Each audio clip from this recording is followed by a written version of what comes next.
Hello friends, welcome to our channel. இந்த வீடியோவில் இயற்பகை நாயனார் பற்றி பார்க்க போகிறோம். மற்ற சிவனடியார்கள் மாதிரியே இவரும் தீவிர சிவபக்தராக இருந்தார். நிறைய சிவ தொண்டுகள் செஞ்சு வந்தார். இவருடைய உண்மையான பெயர் என்னன்னு யாருக்குமே தெரியாது. இயற்பகை என்ற பெயர் கூட இவர் இயற்கைக்கு பகையாக இருக்கிறதால இவருக்கு இயற்பகைன்ற பேர் வந்துச்சு. இயற்கைக்கு பகையானவர்னு அப்படி என்ன செஞ்சார்? சிவனடியார்கள் எது கேட்டாலும் இல்லைன்னே சொல்ல மாட்டாராம். அதுவும் ருத்ராட்சம் போட்டு திருநீர் வச்சிருக்கிறவங்க, சிவவேடம் தரிச்சிருக்கிறவங்க என்ன கேட்டாலும் இல்லைன்னு சொல்லவே மாட்டாராம். அதனால தான் இவருக்கு இயற்பகை நாயனார் என்ற பேர் வந்துச்சு. சரி வாங்க, இப்போ கதை என்னன்னு பார்க்கலாம். அதுக்கு முன்னாடி நம்ம சேனலை இன்னும் சப்ஸ்கிரைப் பண்ணாமல் இருந்தீங்கன்னா சப்ஸ்கிரைப் பண்ணி வச்சுக்கோங்க. கூடவே பெல் ஐக்கானை கிளிக் பண்ணி வச்சுக்கோங்க. அப்போ தான் நம்ம போடுற வீடியோ உங்களுக்கு நோட்டிஃபிகேஷனாக வரும். காவிரி பூம்பட்டினத்தில் வணிகர் குளத்தில் பிறந்தவர் தான் இந்த இயற்பகை நாயனார். தன்னோட மனைவியோடு வாழ்ந்து வந்தார். ஒரு நல்ல வர்த்தகரும் கூட. அதை விட அவருக்கு பெரிய செல்வமாக இருந்தது அவருடைய சிவபக்தி தான். சிவனடியார்களுக்கு செய்கிற தொண்டு தான் பெரிய செல்வம்னு நினைக்கிறவர். சிவனடியார்களுக்கு செய்கிற தொண்டை சிவனுக்கே செய்யக்கூடியதாக நினச்சி வாழ்ந்து வந்தவர். இதை பார்த்த சிவன் தன்னுடைய திருவிளையாடலை நடத்தினார். அவரை சோதிச்சார். எப்படின்னா, அவரே ஒரு சிவனடியார் போல் வேஷம் போட்டுட்டு அவரை பார்க்க போனார். ஓம் நம சிவாயன்னு சொல்லிட்டு, ஐயா எனக்கு பிச்சை வேணும்னு கேட்டார். இயற்பகையார் அவரை பார்த்ததும் நல்லா வரவேற்றார். இயற்பகையார் என்ன வேணும் கேளுங்க அப்படின்னு கேட்டார். அதுக்கு அந்த அடியாரும், ஐயா உங்ககிட்ட என்ன கேட்டாலும் தருவீங்களாமே, அதுவும் சிவனடியார்கள் கேட்டால் இல்லைன்னு சொல்லவே மாட்டீங்களாமே அப்படின்னு கேட்டார். அதுக்கு இயற்பகையாரும், ஆமாங்க ஐயா, ஏதோ என்னால் முடிஞ்ச தொண்டுகளை சிவனடியார்களுக்கு செஞ்சு வரேன், உங்களுக்கு என்ன வேணும்னு கேளுங்க அப்படின்னு சொன்னார். உடனே அடியாரும் கொஞ்சம் தயக்கத்தோடு, நான் கேட்கலான் தான் வந்தேன், ஆனால் நான் கேட்டால் நீங்கள் கோச்சிப்பீங்களோன்னு பயமாக இருக்குன்னு சொன்னார். அதுக்கு இயற்பகையாரும், ஐயா நான் ஏன் கோச்சிக்க போகிறேன், அதுவும் சிவனடியார்கிட்டையா, நீங்கள் என்ன கேட்டாலும் நான் தரேன், என்னால் முடிஞ்சால் நான் தரேன் அப்படின்னு சொன்னார். தயங்காமல் கேளுங்க அப்படின்னு இயற்பகையார் சிவனடியார்கிட்ட சொன்னார். உடனே சிவனடியாரும், சரி கோச்சிக்க மாட்டீங்களே, அப்புறம் நான் தரமாட்டேனால சொல்ல மாட்டீங்களேன்னு கேட்டார். அதுக்கு இயற்பகையாரும் கொஞ்சம் கூட யோசிக்காமல், இல்லை நீங்கள் என்ன கேட்டாலும் தரேன் கேளுங்க அப்படின்னு சொல்லிட்டாரு. சிவனடியார் பார்த்துட்டு கூட அவருடைய மனைவி, இயற்பகையாருடைய மனைவி இருக்காங்கல்ல, அவங்கள எனக்கு கொடுங்க அப்படின்னு கேட்டார். சிவனடியாரை வந்தவர் என்ன வேணால் கேட்டிருக்கலாம். பொன் பொருள், இல்லை எனக்கு இந்த மாதிரி வீடு வேணும், வாசல் வேணும், இப்படி கேட்டிருந்தா கூட கொடுக்கலாம். தன்னுடைய கட்டின மனைவியை எப்படி கொடுப்பாங்க? உடனே இயற்பகையார் அவருடைய காலில் விழுந்து, ரொம்ப நன்றிங்க ஐயா, என்னால் கொடுக்க முடியாத பொருளை நீங்கள் கேட்கல அப்படின்னு சொல்லி சந்தோஷப்பட்டார். நீங்கள் கேட்டதை அப்படியே நான் உங்ககிட்ட தரேன், இதில் எந்த மாற்றமும் இல்லை அப்படின்னு சொல்கிறாரு. அடுத்து இயற்பகையார் தன்னுடைய மனைவியாரை அழைக்கிறாரு. அவங்களும் வந்தாங்க. வந்த உடனே என்ன சொல்கிறாரு, இது வரைக்கும் சிவனடியார்கள் கேட்டு நான் இல்லைன்னு சொன்னதே இல்லை, அவர் உன்னை கேட்டிருக்காரு, நீ அவர் கூட போ அப்படின்னு சொல்கிறாரு. ஆனால் அவருடைய மனைவி யோசிக்கிறாங்க, இது எப்படி, இது நம்ம புருஷனே இன்னொரு சிவனடியார் கேட்டாங்கன்றதுக்காக அவர் கூட போங்க அப்படின்னு சொல்கிறாங்களே, இது எப்படி ஏற்றுக்க முடியும், ஊர் உலகம் என்ன சொல்லும், அதுக்கு மேலே நம்ம கணவரே இப்படி சொல்லிட்டாரே, நம்ம என்ன செய்கிறது அப்படின்ட்டு யோசிக்கிறாங்க. ஆனால் கடைசியாக ஒரு விஷயம் அவங்க யோசிக்கிறாங்க, சொன்னது தன்னுடைய கணவர், அதை நம்ம செஞ்சு தான் ஆகணும் அப்படின்ட்டு அவங்க யோசிக்கிறாங்க. அப்படின்னா கணவன் மனைவியுடைய தர்மத்தை அவங்க அங்கே காப்பாற்றுறாங்க. அதை தான் முக்கியமாக அவங்க நினைக்கிறாங்க. அதனால் முடியாதுன்னு சொல்லக்கூடாது, என் கணவர் என்ன சொல்கிறாரோ அதை நான் கடைப்பிடிக்கணுன்றது என்னுடைய வாழ்க்கை தர்மம், அதனால் அதை நான் செஞ்சே ஆகணும் அப்படின்னு முடிவெடுக்கிறாங்க. உடனே இயற்பகையாரை பார்த்து, சுவாமி நீங்கள் சொன்னதை நான் கேட்குறேன் அப்படின்னு சொன்னாங்க. இதை பார்த்ததும் அடியாருக்கு ரொம்ப சந்தோஷம். ஏன்னா அவர் என்ன கேட்டு வந்தாரோ அது அவருக்கு கிடைச்சிடுச்சுல்ல. இயற்பகையாரை பார்த்து, நீங்கள் கோச்சிப்பீங்கன்னு நினச்சேன், ஆனால் நீ கோவமே படலை, நான் கேட்டதும் என்ன கேட்டனோ அதை எனக்கு கொடுத்துட்ட. எனக்கு ரொம்ப சந்தோஷம் அப்படின்னு சொன்னார். ஆனால் எனக்கு இன்னொரு உதவி செய்யணும் அப்படின்னு கேட்டார். இயற்பகையாரும் என்ன செய்யணும் சொல்லுங்க அப்படின்னு கேட்டார். அதுக்கு அந்த சிவனடியாரும் நீ கேட்டதும் கொடுத்துட்ட.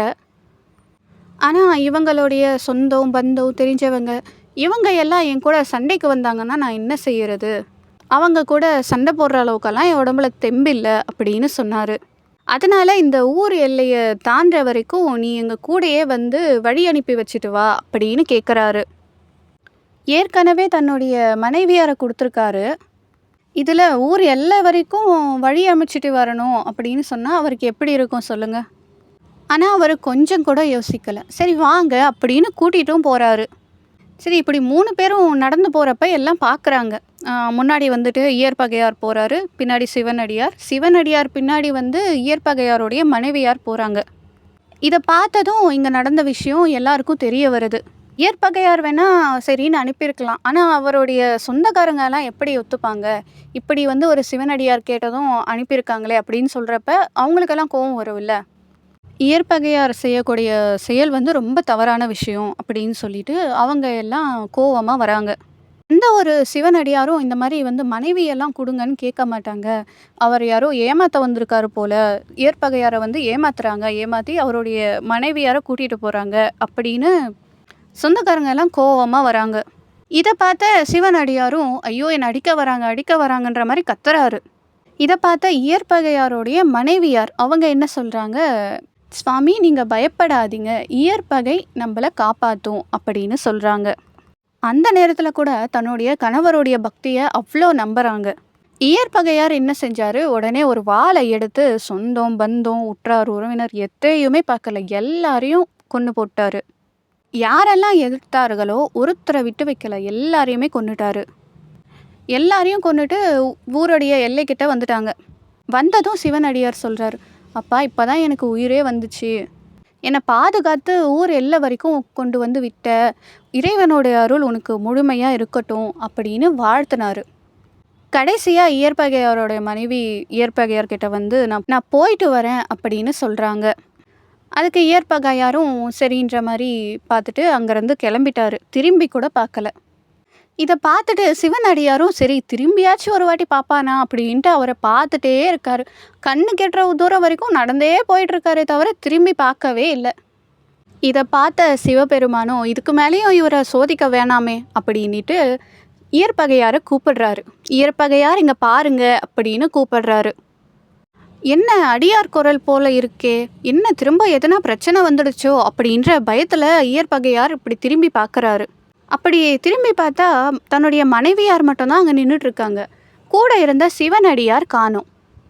அதை பார்த்த இயற்பகையாரும் எங்கே போனார், சிவனடியார் எங்கன்னு அவரை தேடுறாரு. ஆனால் அந்த சிவனடியார் சிவனா மாறி வான வீதியில் ரிஷப வாகனத்தில் அவருக்கு காட்சி தராரு. இயற்பகையாருக்கு அவ்வளோ சந்தோஷம்.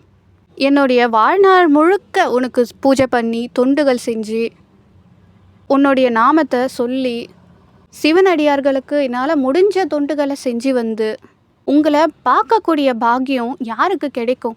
எனக்கு இன்றைக்கி அந்த ஒரு சந்தோஷத்தை கொடுத்துருக்கீங்களே, எத்தனையோ யுகமாக தவம் செஞ்சால் கூட உங்களை பார்க்குற பாக்கியம் கிடைக்காதே, எனக்கு இன்றைக்கி அப்படி ஒரு பாக்கியம் கிடைச்சிருக்கே அப்படின்னு கணவனும் மனைவியாரும் சேர்ந்து அந்த ஆனந்த கண்ணீரோடு சிவனை பார்க்குறாங்க. சிவன் அவரை பார்க்குறாரு. பார்த்துட்டு இயற்பகையாரே, இந்த உலகத்தில் யாருமே செய்ய தயங்கக்கூடிய விஷயத்த நீ வந்து இன்றைக்கி செஞ்சுருக்க. எது போனாலும் பரவாயில்ல, தன்னுடைய மனைவி தன் கூட இருக்கணும்னு தான் எல்லாருமே ஆசைப்படுவாங்க. எதை விட்டு கொடுத்தாலையும் தன்னுடைய கணவரையோ மனைவியோ யாரும் விட்டு கொடுக்க மாட்டாங்க. அப்படி இருக்கக்கூடிய இந்த உலகத்தில் நீ வந்து தன்னுடைய மனைவியே எனக்காக கொடுத்துட்ட, அவ்வளோ பெரிய பக்தி என் மேலே வச்சுருக்க, அதுவும் ஒரு சிவனடியார் கேட்டாருன்றதுக்காக கட்டின மனைவியே அவர் கூட அனுப்பிட்ட. இப்படி ஒரு மனசு பக்தியும் இந்த உலகத்தில் யாருக்குமே வராது. இப்படிப்பட்ட பக்தியை என்னன்னு சொல்ல.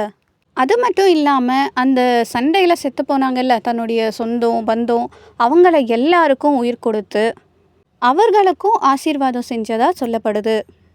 பக்திக்கு வந்து எல்லை இல்லைன்னு சொல்லுவாங்க. ஆனால் அந்த பக்தியும் சோதிச்சா எந்த அளவுக்கு இருக்கும் அப்படின்றத வந்து இந்த கதையில் நம்ம தெரிஞ்சுக்கலாம்.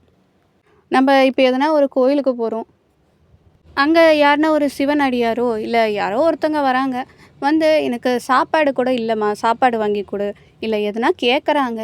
அப்போ நம்ம வந்து யோசிப்போமா, இல்லை அவங்களுக்கு உதவி செய்வோமா? ஏதோ அந்த இடத்துல நம்மளால் முடிஞ்சிச்சுன்னா, நம்ம கையில் இருந்துச்சுன்னா, ஏதோ நம்மளால் முடிஞ்ச ஒரு உதவியை நம்ம அங்கே செய்வோம். இல்லையா இல்லைன்னு சொல்லிடுவோம். ஆனால் தன்னுடைய வாழ்க்கை முழுக்க இல்லைன்னே சொல்லாத ஒரு அடியார்னா அது இந்த இயற்பகை நாயனார் தான். இயற்பகை நாயனாருடைய கதையிலேருந்து நம்ம ஒன்று தெரிஞ்சுக்கலாம். ஏதோ நம்மளால் முடிஞ்ச அளவுக்காச்சும் நம்ம வந்து ஒரு சிவன் அடியார்களுக்கோ இல்லை மற்றவங்களுக்கோ கேட்குறப்ப இருந்துச்சுன்னா நம்ம கொடுத்து உதவி செய்யணும். அது சிவனடியாராக இருக்கணுன்ற அவசியம் கூட இல்லை. ஏதோ ஒருத்தர் வந்து நம்மக்கிட்ட ஒரு உதவின்னு கேட்குறாங்கன்னா, நம்மளால் முடிஞ்சிச்சுன்னா கண்டிப்பாக அந்த இடத்துல நம்ம செஞ்சுட்டு வரணும். ஸோ சில இடத்துல வந்து பார்ப்போம், பார்த்துட்டு ஒரு செகண்ட் யோசிப்போம். இது வந்து நான் நிறைய இடத்துல பார்த்துருக்கேன்.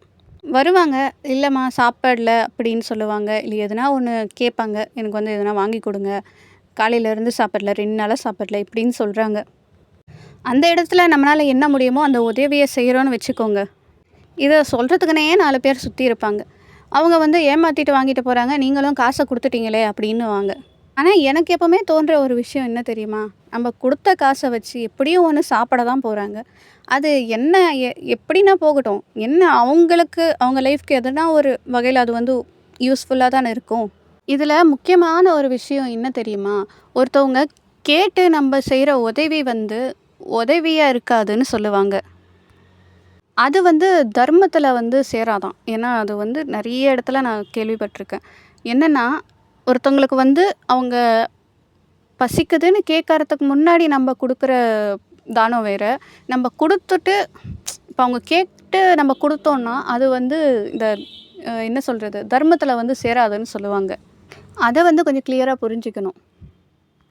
முடிஞ்சால் செய்யணும், இல்லைன்னா விலகிடணும் அதை விட்டு. சரி ஓகே, மற்றவங்கனா செய்கிறாங்க அப்படின்ட்டு விட்டுடணும். அதுக்கு வந்து நம்ம இதை ஏன் செஞ்சேன், அதை ஏன் செஞ்சேன், அவங்க ஏமாற்றுவாங்க, அது பண்ணாங்க, இது பண்ணாங்க, ஃபைன், எதுவாக வேணாலும் இருந்துட்டு போட்டோம். ஏதோ கேட்டாங்க, நம்மளால் முடிஞ்ச ஒரு உதவியை நம்ம செஞ்சிட்டோம், அவ்வளோதான்.